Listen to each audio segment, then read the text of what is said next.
Hello friends, my name is Deep sir from Satyam classes Vadodara. આ એક video lecture ધોરણ 10ના વિદ્યાર્થીઓ માટેનો એક પુનરાવર્તનનો વિડિયો છે જે આપણે ધોરણ 9માં અભ્યાસ કરી ગયા છીએ તેનું જ આપણે અહીંયા થોડુંક પુનરાવર્તન કરીશું કે જે ધોરણ 10ના પહેલા ચેપ્ટર જે છે તેમાં તે ઘણો ઉપયોગી છે. બરાબર, તો ચલો આપણે શરૂ કરીએ. હવે આપણે ધોરણ 9માં પહેલું જ ચેપ્ટર આપણે ભણી ગયા સંખ્યા પદ્ધતિ. બરાબર, તો થોડીક આપણે સંખ્યા પદ્ધતિ વિશે માહિતી મેળવી લઈએ. તો સંખ્યા પદ્ધતિમાં સૌથી પહેલી જે સંખ્યા પદ્ધતિ હતી એ હતી પ્રાકૃતિક સંખ્યાઓ. બરાબર, તો પ્રાકૃતિક સંખ્યાઓનો સંકેત છે એન. એન એટલે કે નેચરલ નંબર્સ. બરાબર, તો પ્રાકૃતિક સંખ્યાઓમાં કઈ કઈ સંખ્યાઓનો સમાવેશ થાય છે? તો એમાં સૌથી પહેલાં છે બધી જ ધન સંખ્યાઓ. ધન સંખ્યાઓ એટલે કે બધી જ પોઝિટિવ નંબર્સ, 1 2 3 4 5 એમ અનંત સુધી.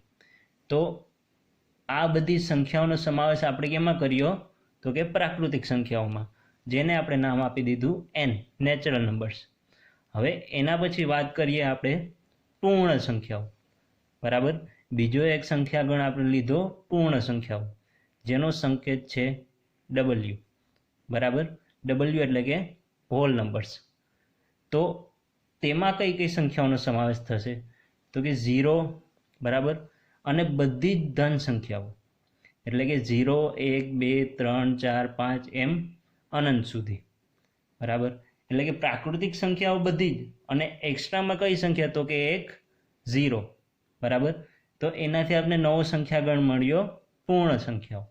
હવે એના પછી વાત કરીએ આપણે પૂર્ણાંકોની. બરાબર, તો પૂર્ણાંકો એટલે કે આપણે એનો સંકેત આપ્યો ઝેડ. ઝેડ એટલે કે ઇન્ટીજર્સ. બરાબર, તો તેમાં કઈ કઈ સંખ્યાઓનો સમાવેશ થશે? તો કે બધી જ ઋણ સંખ્યાઓ, શૂન્ય, અને બધી જ ધન સંખ્યાઓ અનંત સુધી.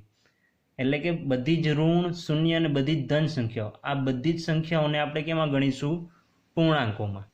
બરાબર, એટલે કે પ્રાકૃતિક જે સંખ્યા છે એ બધી જ સંખ્યાનો સમાવેશ પૂર્ણ સંખ્યામાં થઈ જશે, અને પૂર્ણ જે સંખ્યા છે એ બધી જ સંખ્યાઓનો સમાવેશ કેમાં થશે? પૂર્ણાંકોમાં.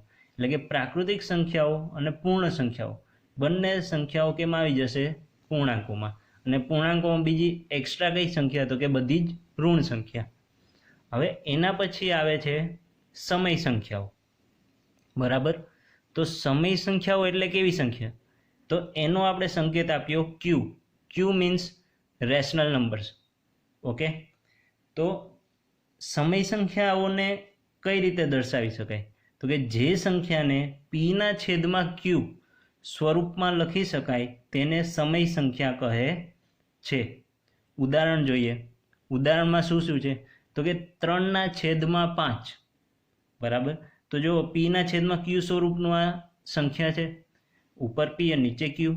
બરાબર, તો આ કેવી સંખ્યા થઈ જશે? સમય સંખ્યા. પછી 2/7, તો આ પણ કેવી સંખ્યા થઈ જશે? સમય સંખ્યા. હવે 0 છે એ કેમ સમય સંખ્યા છે? તો કે 0/છેદમાં આપણે કોઈ પણ સંખ્યા લખી શકીએ. જેમ કે 0/છેદમાં હું 2 લખીશ તો પણ જવાબ તો શું રહેશે? 0. એટલા માટે 0 એ પણ શું છે? સમય સંખ્યા. તો એવી જ રીતે 3 પણ એક શું છે? સમય સંખ્યા. કેમ કે 3/છેદમાં કંઈ ના હોય તો 1 તો હશે જ, એટલા માટે 3/1 એટલે પણ 3 જ થશે. તો આ પણ એક કેવી છે? પીના છેદમાં ક્યુ સ્વરૂપ. એટલા માટે 3 પણ એક શું થઈ જશે? સમય સંખ્યા. એવી જ રીતે બધી જ ઋણ સંખ્યા પણ શું હશે? સમય. બધી જ ધન સંખ્યા પણ કેવી થઈ જશે? સમય સંખ્યા. આનો મતલબ શું થયો? કે બધી જ પ્રાકૃતિક, પૂર્ણ સંખ્યાઓ, પૂર્ણાંકો, એ બધી જ સંખ્યાઓનો સમાવેશ કેમાં થઈ જશે? સમય સંખ્યામાં. બરાબર, હવે સમય સંખ્યા પછી બીજો સંખ્યાગણ આવે છે અસમય સંખ્યા. બરાબર, હવે અસમય સંખ્યા એટલે શું છે? તો કે જે સંખ્યાને પીના છેદમાં ક્યુ સ્વરૂપમાં ના લખી શકાય તેને શું કહેવાય છે? અસમય સંખ્યા. બરાબર, પેલા સમય સંખ્યાથી બિલકુલ ઉલટું, કે જે સંખ્યાને પીના છેદમાં ક્યુ સ્વરૂપમાં ના લખી શકાય તેને શું કહેવાય છે? અસમય. તો એવી કઈ સંખ્યા કે જેને પીના છેદમાં ક્યુ સ્વરૂપમાં ના લખી શકાય? તો ઉદાહરણ જોઈએ આપણે. તો એક તો છે પાય. આપણે પાયની કિંમત લખીએ છીએ 22/7 લખીએ અથવા તો 3.14 લખીએ, પણ તે પાયની એક્ઝેક્ટ કિંમત નથી. બરાબર? કેમ કે પાયની કિંમત હજી સુધી મેળવી શકાતી જ નથી, કેમ કે તે કેવી છે? એક અસમય સંખ્યા. એ તો આપણે એક કિંમત ધારી લીધી છે કે પાયની કિંમત આને નજીકની કોઈ કિંમત હશે. બીજી જોઈએ તો કે √2, √3 એ બધી કેવી આવશે? અસમય સંખ્યા. તે આપણે ધોરણ 10ના પહેલા ચેપ્ટરમાં જોઈશું, અને 9મા ધોરણમાં પણ જોઈ ગયા કે કેમ તે અસમય સંખ્યા છે. બરાબર? હવે એના પછી આવે છે વાસ્તવિક સંખ્યાઓ. બરાબર? તો વાસ્તવિક સંખ્યાઓનો સિમ્બોલ છે આર. આર એટલે કે રિયલ નંબર્સ. વાસ્તવિક એટલે કે રિયલ નંબર્સ. તો રિયલ નંબર્સમાં કઈ કઈ સંખ્યાઓનો સમાવેશ થાય છે? તો જો સમય સંખ્યા અને અસમય સંખ્યાના સમૂહને શું કહેવાય છે? વાસ્તવિક સંખ્યાઓનો સમૂહ. એટલે કે બધી જ સમય સંખ્યા લઈ લઈએ અને બધી જ અસમય સંખ્યા લઈ લઈએ, બંને સમૂહને આપણે એક ગણમાં ભેગો કરી દઈએ તો આપણે શું મળશે? સમય સંખ્યા ગણ. બરાબર? વાસ્તવિક સંખ્યા ગણ. બરાબર? એટલે કે વાસ્તવિક સંખ્યામાં બધી જ સમય સંખ્યા આવી ગઈ અને અસમય સંખ્યાનો સમાવેશ થઈ જશે. બરાબર? અને આપણે ખબર છે, હમણાં જોયું આપણે કે સમય સંખ્યામાં પ્રાકૃતિક, પૂર્ણ, પૂર્ણાંકો એ બધી જ સંખ્યાનો સમાવેશ કેમાં થઈ જાય છે? તો કે સમય સંખ્યામાં. હવે ટૂંકી રીતે કઈ રીતે યાદ રાખવું? તો કે n એટલે કે પ્રાકૃતિક સંખ્યા. તો પ્રાકૃતિક સંખ્યા જે છે એ કોનો ઉપગણ છે? તો કે પૂર્ણ સંખ્યાઓનો. એટલે કે પ્રાકૃતિક સંખ્યાની બધી જ સંખ્યાઓ કેમાં સમાવેશ થઈ જાય છે? પૂર્ણ સંખ્યામાં. હવે પૂર્ણ સંખ્યાની બધી જ સંખ્યાઓનો સમાવેશ કેમાં થઈ જશે? પૂર્ણાંકોમાં. હવે પૂર્ણાંકોની બધી જ સંખ્યાનો સમાવેશ કેમાં થાય છે? સમય સંખ્યામાં. અને આ બધી જ સંખ્યાનો સમાવેશ કેમાં થઈ જશે? વાસ્તવિક સંખ્યા ગણમાં. પણ એક વસ્તુ યાદ રાખવાની છે કે સમય સંખ્યા એ અસમય સંખ્યાનો ગણ નથી, અથવા તો ઉલટું કહેવાય, અસમય સંખ્યાઓનો સમાવેશ ક્યારેય સમય સંખ્યામાં પણ થતો નથી. પરંતુ અસમય સંખ્યાનો સમાવેશ કેમાં થઈ જાય છે? વાસ્તવિક સંખ્યામાં. એનો મતલબ કે વાસ્તવિક સંખ્યામાં બધી જ સંખ્યાઓનો સમાવેશ થઈ શકે છે. બરાબર? હવે વાત કરીએ આપણે દશાંશ અભિવ્યક્તિની. બરાબર? દશાંશ અભિવ્યક્તિ કઈ રીતે દર્શાવી શકાય? હવે દશાંશ અભિવ્યક્તિ એનો મતલબ કે કોઈ પણ જે સંખ્યા છે એને આપણે પોઈન્ટમાં દર્શાવી. આપણે પોઈન્ટવાળા ભાગાકાર કરતા શીખી ગયા છીએ. તો કોઈ પણ સંખ્યાને પોઈન્ટમાં કઈ રીતે દર્શાવી શકાય? તો જો આપણે થોડાક ઉદાહરણ લઈએ. પેલું છે 1/3. બરાબર? તો 1/3 ને કઈ રીતે ભાગાકાર કરી શકાય? તો જો હંમેશા જે અંશ છે એ ક્યાં આવશે? ઉપર. અને 3 શું છે? એનો ભાજક. આને શું કહેવાય? ભાજક. અને ભાજ્ય ઉપર આવે એને ભાગફળ, અને નીચે જે મળે એને શું કહેવાશે? શેષ. હવે જો 3 ને 1 વડે ભાગી શકાય? તો કે નહીં. 3ના પાડામાં ક્યાંય 1 આવશે નહીં, અને 1 જે છે એ 3 કરતાં તો નાની સંખ્યા છે, તો ભાગ નહીં ચાલે. તો ભાગ નહીં ચાલે તો ભાગ ચલાવવા માટે મારે શું લેવું પડશે? પોઈન્ટ. હવે પોઈન્ટ લીધો એનો મતલબ શું? કે ભાજ્યમાં તમે પાછળ શું લગાવી શકો છો? એક શૂન્ય. બરાબર? હવે પોઈન્ટની આગળ આપણે ભૂલ ના પડે એના માટે આપણે શું લખી નાખીએ? શૂન્ય. બરાબર? તો હવે શું મળી ગઈ સંખ્યા આપને? 10. હવે 10 છે એનો તો ભાગ પાડી શકાશે? તો કે 3 તેરી 9. ભાગ ચાલશે. 10માંથી 9 ગયા તો 1. જો ફરીથી એક શેષ મળી ગઈ. હવે એક વખત પોઈન્ટ લઈ લીધો હોય એના પછી ફરીથી પોઈન્ટ લેવાની જરૂર નથી. હવે ડાયરેક્ટ આપણે અહીંયા શું લઈ શકીએ? શૂન્ય. એકવાર પોઈન્ટ લેવાઈ જાય પછી જો ભાગ ના ચાલે તો આપણે શું લખી શકીએ? શૂન્ય લઈ શકાય, બરાબર. તો ફરીથી હવે શું થશે? 3 તેરી 9, ફરીથી બાદબાકી થશે તો શું શેષ વધશે? 1. આમ ફરીથી શૂન્ય લેશું તો 3 તેરી 9, આમ ચાલતું જ રહેશે, બરાબર. અને ભાગફળ પણ આમ પુનરાવર્તિત થતું જ રહેશે. તો અહીંયા જો શેષ મને શું મળે છે? અહીંયા એક શેષ મળી, ફરીથી એક શેષ, ફરીથી એક શેષ, આમ ચાલતી જાય છે. ઓકે. અને ભાગફળમાં શું થાય છે? તો કે ભાગફળમાં 3, ફરીથી 3 3, આમ 3નું પુનરાવર્તન થતું જાય છે, બરાબર. અને આપણો ભાજક શું હતો?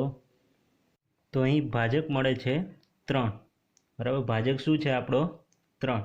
તો 1/3ની દશાંશ અભિવ્યક્તિ શું મળી? દશાંશ અભિવ્યક્તિ એટલે કે એને 1/3ને પોઈન્ટમાં કઈ રીતે દર્શાવી શકાય? તો 1/3ની દશાંશ અભિવ્યક્તિ શું મળી મને? 0.3333 અનંત સુધી, બરાબર. એ જ રીતે હવે 7/8ની દશાંશ અભિવ્યક્તિ મેળવીએ. તો જો બીજું ઉદાહરણ, 7/8, એટલે કે 7ને આપણે 8 વડે ભાગીશું. હવે જો પોઈન્ટમાં જો ભાગાકાર કરતા ના આવડતો હોય તો અહીંયા શીખી લો કઈ રીતે થશે. તો 7 છે એ તો 8 કરતાં નાની સંખ્યા છે, એટલા માટે ભાગ નહીં ચાલે. હવે ભાગ ના ચાલે તો ભાગ ચલાવવા માટે મારે શું કરવું પડશે? તો અહીંયા હું શું લઈ લઈશ? પોઈન્ટ. પોઈન્ટ લઈશ એનો મતલબ કે અહીંયા 7ની પછી હું શૂન્ય રાખી શકું. તો આ કેટલા થઈ ગયા? 70. હવે પોઈન્ટ લીધો એટલે આગળ કંઈ ના હોય તો શું રાખી દેવાનું? શૂન્ય. તો 70ના ભાગ તો ચાલશે. તો 70ના ભાગમાં શું આવશે? તો કે 8 8 64. તો 8 8 64, 70માંથી 64 ગયા તો 6. હવે ફરીથી ભાગ નહીં ચાલે. તો એક વખત પોઈન્ટ લઈ લીધો પછી ફરીથી પોઈન્ટ લેવાની જરૂર નથી. પછી તમે ડાયરેક્ટ શું લઈ શકો છો? શૂન્ય. ઓકે. તો હવે શું ભાગ ચાલશે? તો કે 8 7 56, 60માંથી 56 ગયા તો 4. ફરીથી ભાગ નહીં ચાલે તો ડાયરેક્ટ શું લઈ લેવાનું? હવે શૂન્ય. હવે ભાગ ચાલશે, શું આવશે? 8 5 40. તો અહીંયા શેષ શું આવી ગઈ? શૂન્ય શૂન્ય. એનો મતલબ કે આપણી શેષ શું મળી ગઈ મને? શૂન્ય, બરાબર. અને ભાગફળ શું મળી ગયું? 0.875. અને આપણો ભાજક શું હતો? તો કે 8. ઓકે. તો 7/8ની દશાંશ અભિવ્યક્તિ શું મળી ગઈ? કે 0.875, બરાબર. આ સંખ્યા અહીંયા પૂરી થઈ ગઈ, હવે આગળ જતી નથી કેમ કે શેષ આપણો શું આવી ગયો? શૂન્ય, બરાબર. તો 1/3નું મેળવ્યું. એ જ રીતે 7/8. હવે ત્રીજું એક ઉદાહરણ લઈએ આપણે, 2/7. એટલે પોઈન્ટવાળા ભાગાકાર આપણે ક્લિયર થઈ જાય. તો જો 2/7. તો 2/7નો ભાગાકાર કઈ રીતે કરીશું? ભાગ નહીં ચાલે, શું કરી દેવાનું? પોઈન્ટ લઈ લેશું. પોઈન્ટ લીધો એનો મતલબ કે અહીંયા શું રાખી શકીએ આપણે? શૂન્ય. અને પોઈન્ટની આગળ શું લઈ લેશું? શૂન્ય. તો ભાગ શું ચાલશે? તો કે 7 દુ 14, 20માંથી 14 જશે તો શું મળશે મને? 6, બરાબર. ફરીથી ભાગ નહીં ચાલે તો શું લઈ લેશું આપણે અહીંયા? શૂન્ય. હવે 7 8 56, 60માંથી 56 ગયા તો 4. ભાગ નહીં ચાલે, શું લઈ લેવાનું? શૂન્ય. હવે શું ભાગ ચાલશે?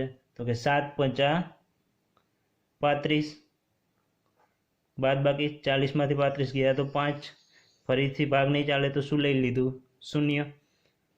7 7 49, બાદબાકી શું વધશે? 1. ભાગ નહીં ચાલે, શું લઈ લેવાનું? શૂન્ય. હવે એના પછી 7 1 7, 10માંથી 7 ગયા તો 3. ભાગ નહીં ચાલે, શું લઈ લીધું? શૂન્ય. બરાબર. હવે 7 એકુ 7, 7 દુ 14 ને 7 તેરી 21 ને 7 ચોક 28. ફરીથી અહીંયા બાદ કરીશું તો શું આવી જશે? 2. ભાગ નહીં ચાલે. હવે જો 2 આવી ગયા એનો મતલબ કે ફરીથી આપણું આ જ સ્ટેપ પાછું રિપીટ થતું આવશે, કેમ કે અહીંયા હું શૂન્ય લઈશ તો ફરીથી 7 દુ 14 આવી જશે, તો અહીંયા શું વધશે? 6. ફરીથી શૂન્ય મૂકીશ તો ફરીથી શું આવી જશે? 7 8 56. એવી રીતે 28 57 14, 28 ફરીથી 57 ફરીથી 14, આમ ચાલતું જશે. બરાબર. આ જૂથનું શું થતું રહેશે? પુનરાવર્તન થતું જશે. બરાબર. તો 2/7 ની દશાંશ અભિવ્યક્તિ મને શું મળશે? તો કે 0.28 57 14, 28 57 14, આમ ક્યાં સુધી જશે? તો કે અનંત સુધી. આ મળી ગઈ મને 2/7 ની દશાંશ અભિવ્યક્તિ. બરાબર. તો આપણે કયા કયા ઉદાહરણ જોયા? તો પહેલું આપણે જે જોયું એ શું હતું? 1/3. તો 1/3 ની દશાંશ અભિવ્યક્તિ મને શું મળી હતી? તો કે 0.333. બરાબર. આ પહેલું ઉદાહરણ હતું. બીજું ઉદાહરણ શું હતું આપણી પાસે? તો કે 7/8. તો 7/8 ની દશાંશ અભિવ્યક્તિ શું હતી? તો કે 0.875. ત્રીજું ઉદાહરણ શું લીધું હતું આપણે? તો કે 2/7. તો 2/7 ની દશાંશ અભિવ્યક્તિ શું હતી? તો કે 0.28 57 14, 28 57 14. આ રીતે અનંત. તો જો 1/3 અને 2/7 એની દશાંશ અભિવ્યક્તિ તો અનંત સુધી જતી રહે છે. બરાબર. પરંતુ 7/8 છે એની દશાંશ અભિવ્યક્તિ અનંત સુધી નહીં જતી. તે એક ચોક્કસ નંબર છે. બરાબર.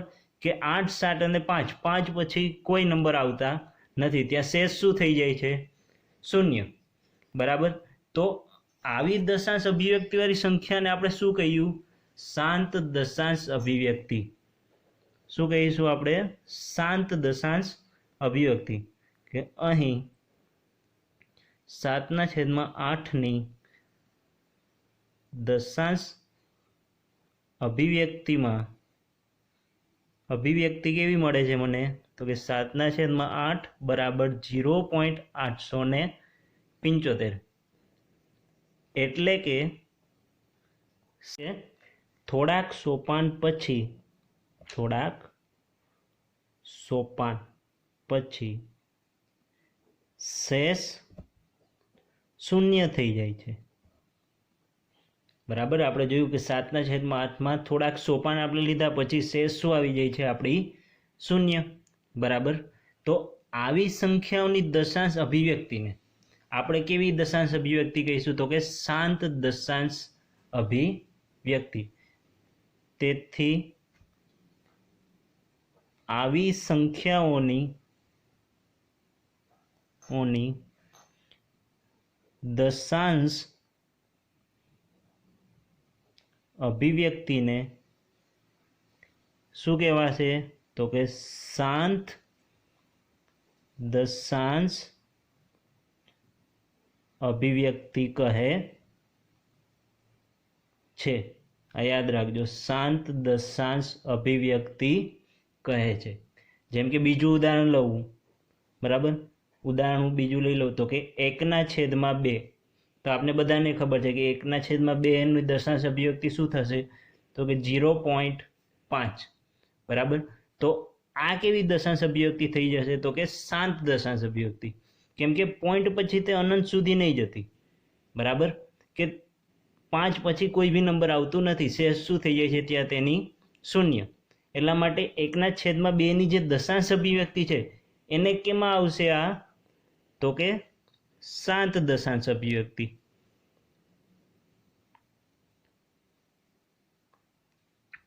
ઓકે. તો આ જે બીજી બે દશાંશ અભિવ્યક્તિ છે, એક તો 1/3 અને 2/7, તો આવી દશાંશ અભિવ્યક્તિને આપણે શું નામ આપ્યું? બરાબર, જો તો કે આ બે દશાંશ અભિવ્યક્તિ છે, એક તો અનંત સુધી જાય છે, બરાબર, કેમ કે 3 3 3 એમ અનંત સુધી જતા રહેશે અને એની શેષ ક્યારેય પણ શૂન્ય થશે નહીં. એવી જ રીતે અહીંયા જો 28 57 14 28 57 14 આમ થોડાક સોપાન થોડાક જૂથનું પુનરાવર્તન થતું જ રહે છે. આ પણ શેષ ક્યારેય શૂન્ય થશે નહીં અને અનંત સુધી જતી રહેશે. તો આને આપણે આવી સંખ્યાની દશાંશ અભિવ્યક્તિને નામ આપ્યું આપણે અનંત આવૃત. જો કે અહીં 1/3 દશાંશ અભિવ્યક્તિ કેવી મળે છે? તો કે 0.333 અનંત સુધી, બરાબર. એટલે કે શેષ ક્યારેય પણ શૂન્ય થતી નથી, બરાબર. શેષ અહીંયા ક્યારેય પણ શૂન્ય થશે નહીં અને અમુક સોપાન પછી તેનું પુનરાવર્તન થતું રહે છે. જેમ કે 3 છે તો 3 પછી 3 ફરીથી 3 એમ ચાલતું જાય છે. તો તેથી આવી સંખ્યાની દશાંશ અભિવ્યક્તિને કેવી કહીશું આપણે? અનંત આવૃત. શું કહેવાશે? અનંત આવૃત કહે છે, બરાબર. અનંત એનો મતલબ કે અનંત સુધી જાય છે અને આવૃત એટલે કે થોડાક સોપાન થોડાક જૂથ પછી તેનું શું થતું રહે છે? પુનરાવર્તન. જેમ કે 3 છે તો 3નું પુનરાવર્તન થતું જ રહે છે. એવી જ રીતે આપણે બીજું ઉદાહરણ શું જોયું હતું? તો કે 2/7. તો 2/7 ને આપણે શું મળી હતી? તો કે 0.285714 285714, બરાબર. આનો મતલબ શું થયો કે અહીંયા જે 0.285714 છે તેનું જો પુનરાવર્તન થતું જાય છે, બરાબર. તો આવી દશાંશ અભિવ્યક્તિને શું કહેવાશે? તો કે અનંત આવૃત. શું કહેવાશે? અનંત આવૃત, બરાબર. તો જો આ પણ આપણે શીખી ગયા. હવે શાંત આવી ગઈ, અનંત આવૃત આવી ગઈ. હવે ત્રીજી એક છે એ શું છે? તો કે અનંત અનાવૃત. શું છે? અનંત અનાવૃત, બરાબર. અનંત સુધી પણ જશે અને આવૃત એટલે કે રિપીટેશન થાય છે, પુનરાવર્તન થાય છે, અને અનાવૃત એટલે કે તેનું પુનરાવર્તન થતું નથી, બરાબર. તો જે સંખ્યાની દશાંશ અભિવ્યક્તિ અનંત સુધી જતી હોય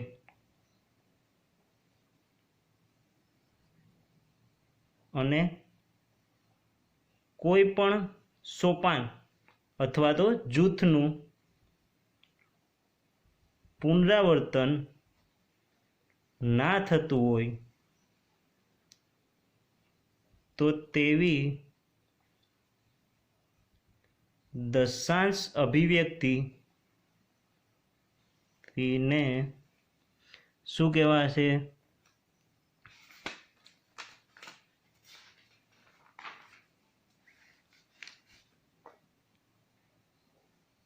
અનંત અનાવૃત કહે છે. ઓકે, શું કહેવાય છે? અનંત અનાવૃત. ઉદાહરણ લઈ લઉં. ઉદાહરણમાં આપણે 1.01001001 0001 આમ અનંત સુધી, બરાબર. એક તો અનંત સુધી જાય છે, બરાબર, અને કોઈ પણ જૂથ કોઈ પણ સોપાન પછી તેનું પુનરાવર્તન થશે નહીં. જો 0 છે તો 1 છે, ફરીથી 2 0 આવી ગયા, પછી 1 આવ્યું. એટલે કે આપણે એક્ઝેક્ટ ના કહીએ કે ભાઈ 0 1 ફરીથી 0 1 ફરીથી 0 1, ક્યાંય પણ એવું પુનરાવર્તન થશે નહીં. તો આવી દશાંશ અભિવ્યક્તિને શું કહેવાશે? અનંત અનાવૃત. બરાબર. જેમ કે બીજી સંખ્યા છે એક પાઈ, તો પાઈની કિંમત શું મળે છે? તો કે કેલ્સીમાં આપણે કેલ્ક્યુલેટ કરીએ તો પાઈની કિંમત મળે છે 3.14, 15, 92, 65, 35, 89, આમ અનંત સુધી જાતી જાય છે. બરાબર. એનો મતલબ કે પોઈન્ટ પછી ક્યાંય પણ તેનું પુનરાવર્તન થશે નહીં. કોઈ પણ એવું સોપાન નહીં હોય કે ત્યાંથી તેનું પુનરાવર્તન થશે. પ્લસ એ અનંત સુધી જાય છે. તો પાઈ એક કેવી છે? તો કે અનંત અનાવૃતવાળી દશાંશ અભિવ્યક્તિ છે. એવી રીતે બીજી સંખ્યા છે એક વર્ગમૂળમાં 2. તો વર્ગમૂળમાં 2 ની કિંમત શું મળે છે? તો કે 1.41, 42, 13, 56, 23, 73 અનંત સુધી જશે. બરાબર. ક્યાંય પણ તેનું પુનરાવર્તન થશે નહીં. તો આવી સંખ્યાની દશાંશ અભિવ્યક્તિ કેવી થઈ જશે? અનંત અનાવૃત. બરાબર. તો ટોટલ આપણે 3 મળી ગઈ. પહેલી કઈ છે? તો કે શાંત. બીજી કઈ છે? તો કે અનંત આવૃત. અને ત્રીજી તો કે અનંત અનાવૃત. ઓકે, કન્ફ્યુઝન ના થાય. ત્રણેયમાંથી આ બંને થોડીક સેમ જેવી છે. આવૃત એટલે કે તેનું પુનરાવર્તન થતું હશે પોઈન્ટ પછી, અને અનાવૃત એટલે કે પુનરાવર્તન નહીં થતું હોય. તો આના ઉપરથી આપણે સમય સંખ્યા અને અસમય સંખ્યાની એક નવી વ્યાખ્યા મળી ગઈ કે કોઈ પણ સમય સંખ્યા છે, એટલે કે સમય સંખ્યા એટલે આપણે શું કીધું કે ભાઈ પીના છેદમાં ક્યુ સ્વરૂપમાં લખી શકાય તેવી સંખ્યા. તો જે પણ સંખ્યાને પીના છેદમાં ક્યુ સ્વરૂપમાં લખી શકાશે તેની દશાંશ અભિવ્યક્તિ હંમેશા કેવી હશે? કાં તો એ શાંત હશે અથવા તો કેવી હશે? અનંત આવૃત. હંમેશા જે સંખ્યાને પીના છેદમાં ક્યુ સ્વરૂપમાં લખી શકાશે તેની દશાંશ અભિવ્યક્તિ હંમેશા કેવી હશે? કાં તો શાંત હશે અથવા તો અનંત આવૃત. બરાબર.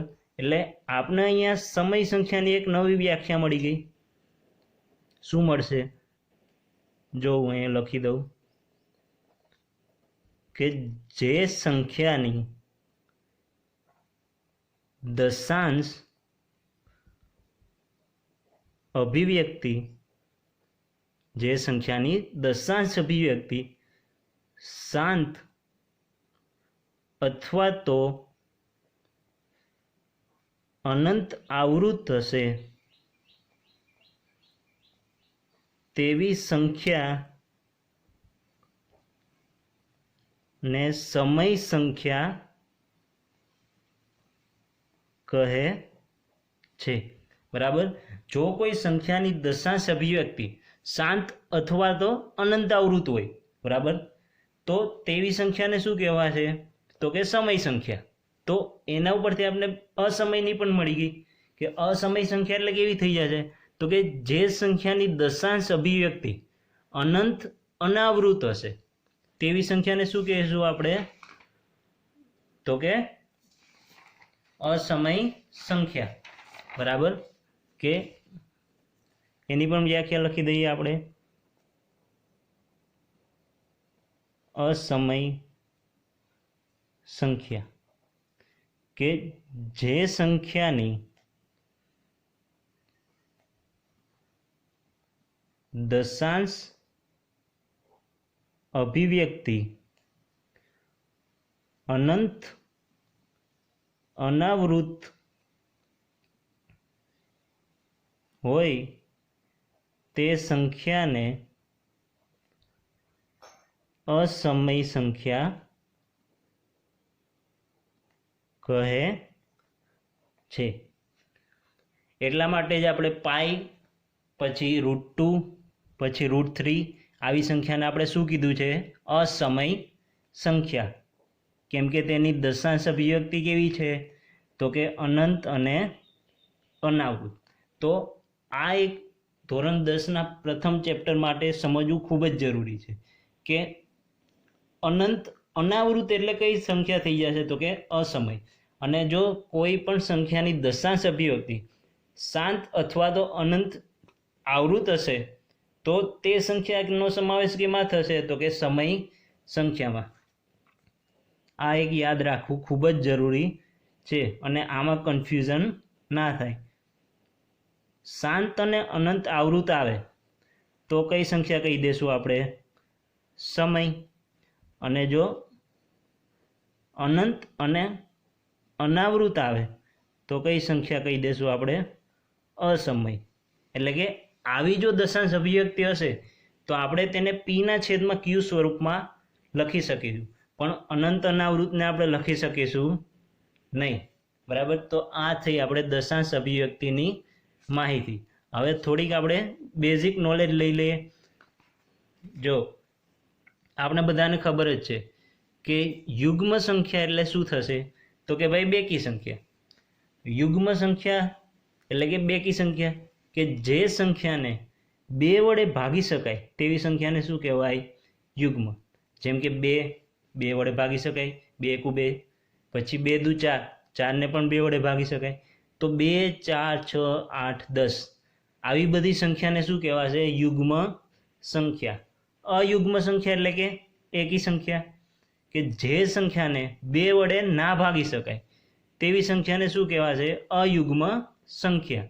જેમ કે 1, 3, 5, 7, 9, 11 આ બધી જ સંખ્યાને શું કહેવાશે? અયુગ્મ સંખ્યા. હવે વાત કરીએ અવયવ. તો કોઈ પણ સંખ્યાનો અવયવ એટલે શું?